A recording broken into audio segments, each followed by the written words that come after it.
You spoke about almost passion or obsession or madness around something which you want to do and bring your personality into business, and that has helped you to be successful.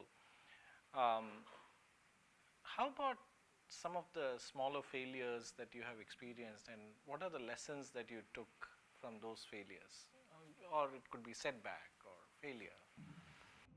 Yeah, I mean, a lot of them, I would say. Several. So, if I go back to our time at just starting with, let's say, at India Games, as a banker, I successfully closed a transaction that valued the company 3x more than the next venture capitalist term sheet. We had a strategic investor. We learned the important lesson of extracting a higher than fair price. When you extract a higher than fair price, the ask on performance is intense because obviously the buyer is paid a premium. And when you are in your infancy and early stage, it's next to impossible to actually deliver to a business plan. Now, when somebody's paid a relatively fair price, they're okay with some variances. But when somebody's paid a super premium, they feel cheated or they feel let down when this happens. So that was the first lesson when we weren't able to sort of deliver on performance. It was an important lesson to learn that it's better long term to get fair value rather than a premium and thump your chest. At exit, when you're out and you've sold the company, that's a different thing.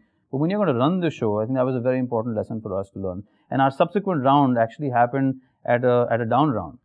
We were able to make a good thing out of that by doing a buyback for the management team. So it ended up nicely. But in the midst of all of that, we actually did, the feared down round for the company. So that was a lesson. And the second thing was the teams that we were hiring. Again, I think that the lessons there were around the core team at India Games was all, by the time we all left, was 10, 12 years old. And to keep that team together, I think we hired differently. This whole philosophy of only hiring A players, I think as a startup, and this is borrowing from, Mark Schuster, who's an LA VC at Upfront Ventures, the whole concept of hiring missionaries versus mercenaries in your company is an important distinction. So evangelists who believe in the vision and are not there to serve their own individual goals and are actually team players. And that's a lesson you learn, because sometimes you want to go with an A player, but an A player is a mercenary and not a missionary. And that can do a lot more damage to a small team than putting the company sort of on its growth path.